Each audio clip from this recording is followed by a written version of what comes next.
The 2026 NFL Draft is still several months away, but when we're looking towards the future of this class, one position stands out over the others, and that is the linebacker position. So in this video, we are going to be covering the top 10 linebackers of the 2026 NFL Draft. Hit the like and subscribe button if you're new, and do go on to enjoy. Let's get into it. And we are going to begin at number 10 with Kyle Lewis. So Kyle Lewis is a redshirt junior coming from the University of Pittsburgh. I think Kyle Lewis is an intriguing prospect for a variety of different reasons. For starters, I thought his 2024 film was a little bit better than his 2025 film, but I still felt like in 2025 he was very productive, put up some good numbers, and I thought he still had a really good season.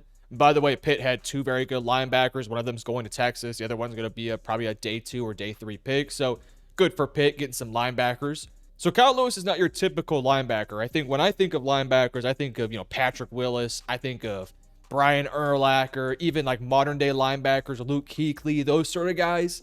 Bigger bodies, maybe not the greatest athletes. They might run like a 4.6, but they're super smart. They get downhill. They're physical as hell. That's not Kyle Lewis, not at least to that full extent. Kyle is 6'1". He's 220 pounds. And boy, does this guy run. In fact, you look at Kyle Lewis and the way that he runs sideline to sideline speed, he almost kind of looks like a big safety out there. And that is part of the conversation we're going to have about Kyle Lewis. I don't know if he's going to be your traditional middle linebacker. If he is, he's going to be, I guess, honestly used more as like the will, would be your weaker side linebacker. Because I just don't think he's strong enough in the run game. I think that's the biggest con to his game. When guys get their hands on him, they're going to move him because he's just not a big or strong dude. But where this guy makes his money, he is really solid in coverage, has really good fluidity, can, use his hips properly to transition from side to side. And I think in general, his coverage skills are really, really sound. I think he's good against the run. I think he's a sound tackler for somebody who is a little bit undersized.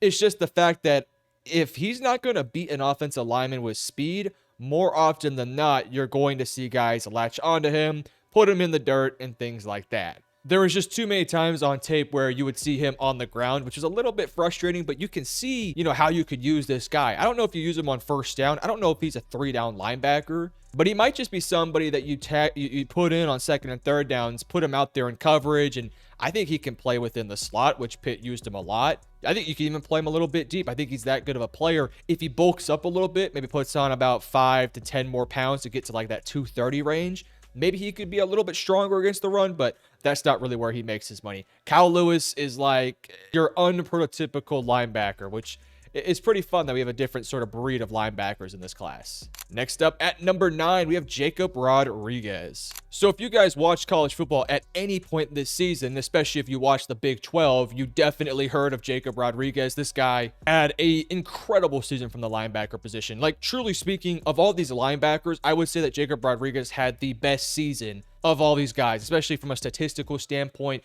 I thought he should have been in the Heisman conversation a lot more. I know that it went to Fernando, and I think that's probably the right pick, but I definitely do think Rodriguez should have been in the convo. But you cannot deny that. He was an excellent college player. He's just not in my top 5 range because I just don't know how well his game is going to translate to the NFL. For some context, I still do think he is an early day 3 to late day 2 pick that has the upside to potentially get to the NFL level and, be a, promising starter / rotational piece.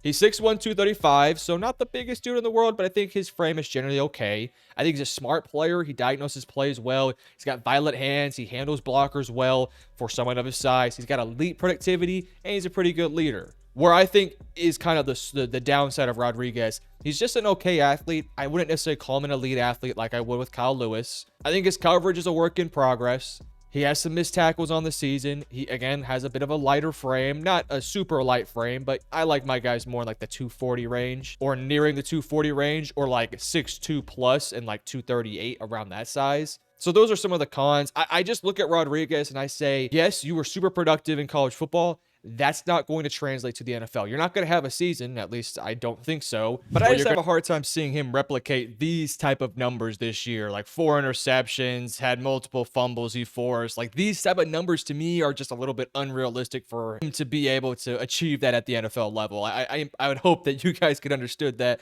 because this is a monster season from a college perspective. But I like the foundation we have of a player here. I do think there's a lot to like about this guy, and I think you can get decent value with him if you take him in rounds 3 to 4. Another little con to his game, I don't know if he's much of a pass rusher, but I still like Jacob Rodriguez. I think his season was impressive, and I love the idea of him potentially being a part of my rotation and somebody that can contribute in a variety of ways. Next up, let's go ahead and talk about Terian York at my number 8. So Terian York has a lot to like about his game. It's just the problem that he has probably the biggest issue that you can have in the linebacker position, which is he's undersized. Now, you can survive being an undersized linebacker. We have seen guys be taken and work out. Look at Quincy Williams, who's also an undersized linebacker that has found success in the NFL level. But when it comes down to it, you have to have some frame and size to you to be able to hold on and get off of blocks, to extend on these offensive linemen, to, honestly, get to these running backs. These running backs are so good in the NFL level. They run with such power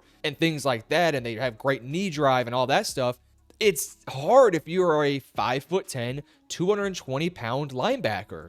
If Terian York was 6'3" and put on that same tape, I would probably have him inside my top 5. He might be one of the best linebackers in this class. He's 5'10", and he might be a little shorter. He's not a big dude at all. And again, there's other issues here as well with Terian York. He's undersized. He struggles to get off blocks when guys get onto him. He's not going to be good against, physical tight ends that have a bit more size and range to them. Now, in terms of the pros, he's one of the best instinctual linebackers in this class. He was a leader for Texas A&M. He's got good movement skills, good eye discipline. He tackles well for his size. There is a lot to like about him as a pure linebacker. He is just tiny, and that's unfortunate. Tiny as for the linebacker position. To the average man, he's about normal. So that's going to be the kryptonite for Terian York, somebody who's just not a big enough player to seriously be considered for a day 2 pick. With how good this linebacker class is, I personally believe that somebody like Terian York, because he is so undersized, will be underdrafted, and I think he will probably outperform his draft spot. Again, if he was 6'2", he's a day 2, day 1 pick. But because he's so tiny, and again, tiny for the NFL, he's probably going to be a day 3 pick. And look, you give this guy an opportunity, I think he can absolutely ball. I think there's a lot to like about the guy. It's just the size element to him. I feel like I'm kind of beating a dead horse here, but yeah, I think Terian York has a lot going for him.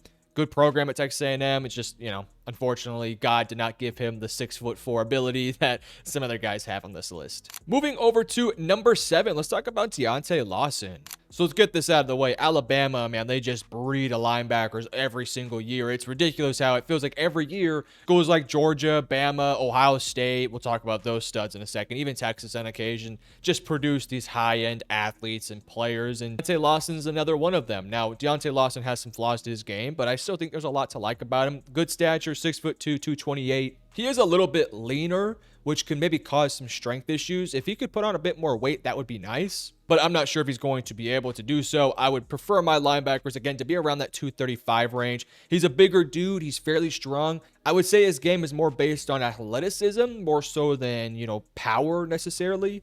Like Kyle Lewis is kind of a similar mold here, but Deontay is just a little bit more stronger and he can handle himself against the run. With Deontay, I think he's really solid in coverage. He sheds with speed more often than power, which we'll get to that as a con here in a second. He's really athletic. I think he's got good ball productivity. I think he's really stout against the run. His issue is just going to come from the fact that he can't really anchor down versus offensive linemen. He doesn't have the strength. Sometimes you can see some pursuit angle issues. He's got a couple missed tackles on tape too. And then just in general getting pushed around by offensive linemen. It's a tough sell, but again, as a weak side linebacker, as somebody that can kind of just flow over the top and rally against them, I think it makes a lot of sense. You're not going to have him be on your strong side, on the side where you got more bodies, where you're going to have to eat up more blockers. That's not really the game of Deontay Lawson, right? As a weak side linebacker, and if he can put on more weight and continue to get stronger, he could maybe develop into being that pure, middle linebacker. But for now, I think he's best suited as a weak side guy. And maybe as he puts on more weight, gets used to a system, he can develop. I think he's a day 2 prospect. I do think there's a bit of a jump here from Terian York and Rodriguez and Lewis. And we'll get to some honorable mentions here in a second. To Deontay Lawson, I do think Lawson starts to get to that, not to say premier talent, but like upper echelon talent within this board. Moving over to number 6, we have Jake Gaudet, the linebacker from Cincinnati. So Jake Gaudet is a really intriguing prospect to me because I think he is one of these higher upside guys. He's a big dude, 6'4", 240 pounds. He is really stout against the run. Like, he is kind of the opposite of Lawson, where I think Lawson is better in coverage, more of an athlete. I think Golladay, while also being a really solid athlete himself, is much more stronger against the run. Really does a good job of getting downhill, having a stout anchor, being able to shed off blocks. He just moves people around at times, right? That's the thing about Jake Golladay. I think he's an instinctive player. He's still fairly young. He gets downhill in a hurry. I think his upside is really there. His biggest knock is that I think he's still developing in coverage. I think right now, discipline, instincts in coverage, just coverage awareness in general is a bit of a flaw for him. Now, I think there's upside here with this guy to get really good at it. He has the size, he has the frame. It's just he needs to improve a little bit in the coverage department. So if you're looking for a true inside linebacker who can maybe develop into being, I think he's a 3-down guy, but can develop into being a good 3-down guy, especially in coverage downs, then yeah, I think Jake Golladay is a really good prospect for a day 2 pick. Not day 1. I'm thinking right now round 2 is the earliest he goes. I think round 3, early round 3, late round 2 is probably the range you're going to start to see him at, somewhere in between like the 45th pick to 75th pick, somewhere in that range. Golladay is a fun player to watch on tape, and I think he's got a ton of upside to be even better once he gets better in coverage. So yeah, Jake Golladay, keep an eye out for him because I think he's going to be a stud in the NFL level. Next up at number 5, maybe my favorite prospect on this list. Let's talk about Josiah Trotter. So yes, Josiah Trotter is one of my favorite prospects on this list. And part of the reason why is I like finding these undervalued guys that nobody's really talking about, and I kind of latch onto them when I love the player, and then they start getting some notoriety and some things like that.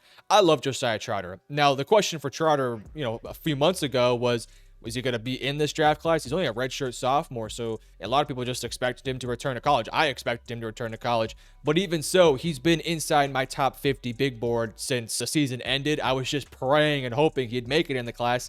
And, look, I guess my prayer has been somewhat answered. He's a younger player. He's got good size to him, 6'2", 238 to about 240, somewhere in that range. You watch him on tape, his film just pops, right? He is really stout against the run. He can anchor well. He is so fast. He is so physically gifted. He's got so much range. His biggest flaw is that he's just young. So he makes some young mistakes in coverage. And I think coverage is a major flaw to his game right now. But he's a younger player. He's so young right now that there are times where he might bite a little bit on some play action. He might bite on an RP. He might get burnt in coverage here and there. But he's still so young that it's like, I'm okay with him making these mistakes now because I think he's just going to get better because of it. I mean, let's be honest. I mean, every young guy out there, I could say it for myself, has made mistakes. You learn from those mistakes. And I think that's what you're seeing from Trotter. I feel like every time I turn on his film, game after game after game, you see him have one play where he got burnt on a play action. And then the following play, he doesn't get burnt on that play action. Like, he's learning from those mistakes. And I really do think this is somebody that he's not a day 1 pick. He's definitely a day 2 pick. You take him in day 2.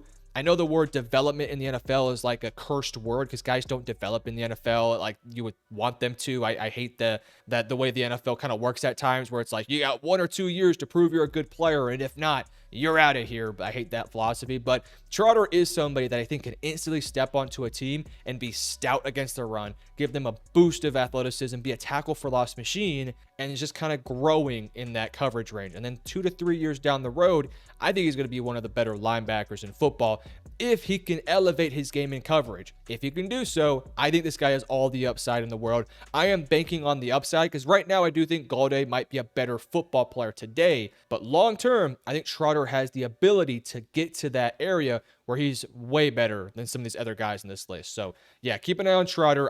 His tape, it's so impressive. He pops on film. If you don't want to sit down and watch tape, just watch the highlights. This guy is really fun. Next up at number 4, let's talk about CJ Allen, the Georgia linebacker. So now we're talking about guys that I think should potentially be going in round 1. And let's start off with CJ Allen. I want to get this off the blocks right here. CJ Allen and the next guy we're going to talk about are like neck and neck. In fact, one is my 19th best player on my big board. The second one is 22. And honestly, you can flip them and I won't be too mad at you.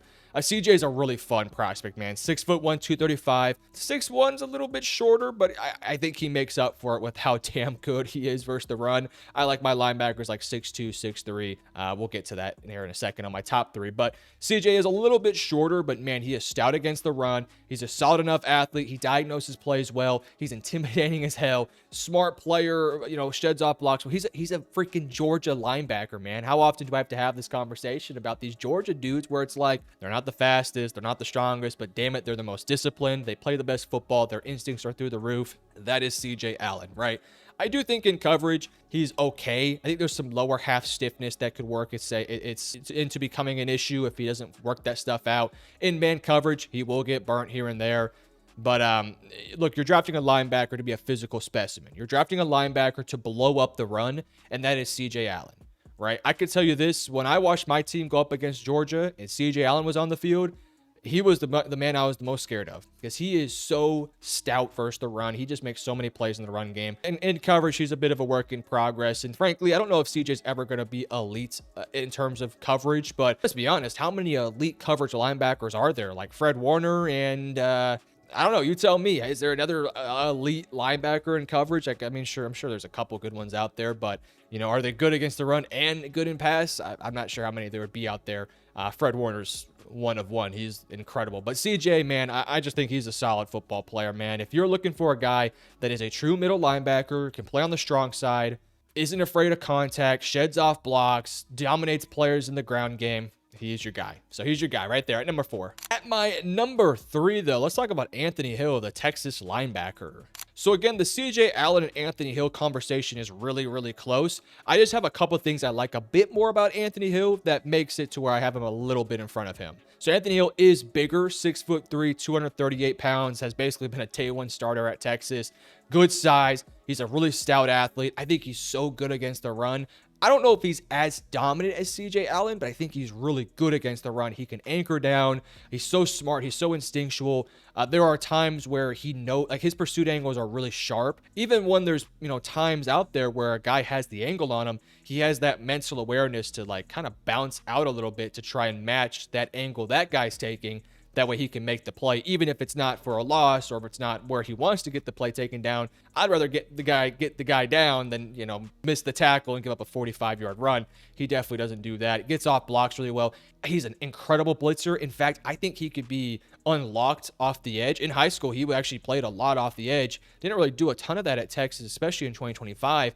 I mean, he had a season with, 7 sacks or something like that? So I think there's a part of his game right now that's not being unlocked yet that I don't know if it will be unlocked in the NFL level, but I think it could be, which is the element of he might be really good off the edge. I'm not saying he's going to be Micah Parsons, but I would be intrigued to see if a team gives him some reps out there. Obviously, he's a middle linebacker that can play on the strong side. But I would be interested to see if teams put him on the line of scrimmage and see what he can do, handling tight ends, handling tackles, because I think there is an upside for Hill to do that. Smart football player, has a lot of good tape on film, a lot of really good productivity. Now, in terms of his cons, I wouldn't call Hill an elite athlete. I would call him a good athlete. I think he's a serviceable, he gets the job done. But some of these other guys around him, we're talking Josiah Trotter and the 2 guys in front of them, are better general foot athletes. And I also think in man coverage, he is not the best either. Now, I think in zone, he's really sharp, right? He can turn his hips. He can locate,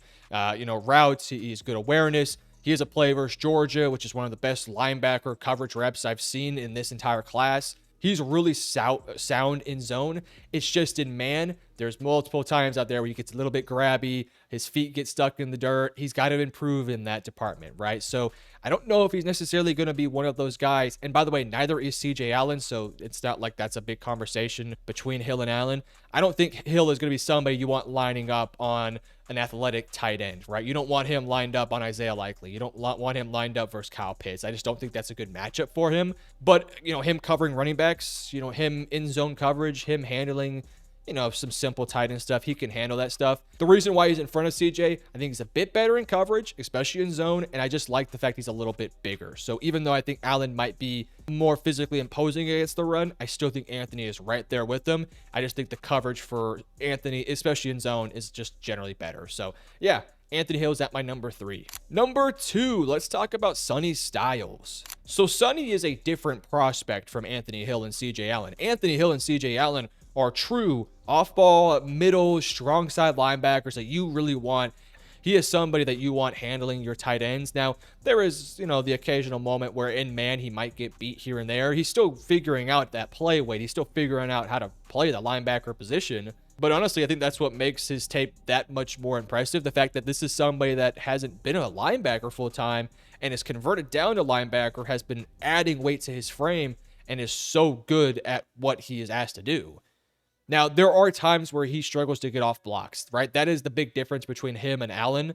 Like, I've seen tapes where Sonny Styles gets beat by tight ends, and that's a concerning thing. So if you're looking for a guy that's going to be stout against the run, maybe you have, maybe you already have a Sonny Styles guy. Like, you have an athletic linebacker that's really good in coverage, is a playmaker, but maybe struggles to anchor against the run.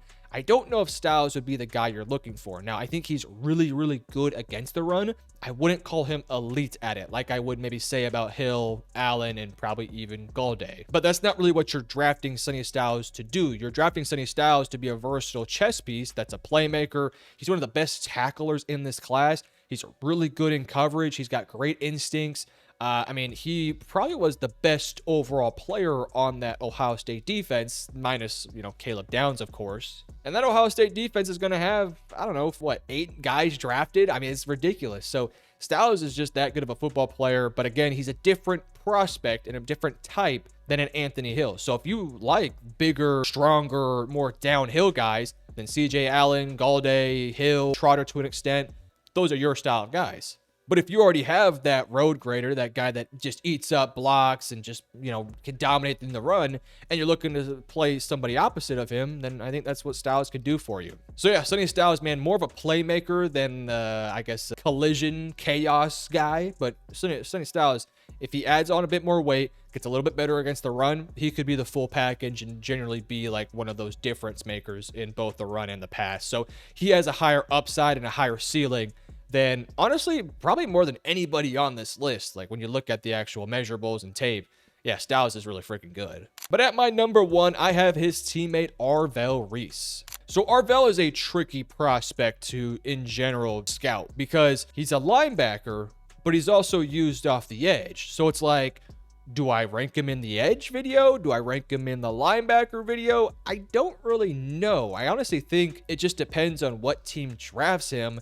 And even then, I do think he should be used in both ways, because as an off-ball linebacker, Arvell's really good, right? He's really good at getting downhill, being a disruptor. He's such a freaking incredible athlete that he just makes plays all over the field. But then you watch him off the edge, and it's like, man, he's really good against the edge. He can anchor down. He could hold his own versus tackles. He can, be a disruptor. He's got a variety of pass rush moves. Got some good bend around the corner. It's like, I think it just depends on what team drafts him. Like, if the Jets draft him, I feel like he's kind of the off-ball guy, right? That has the flexibility to occasionally give you some pass rush reps.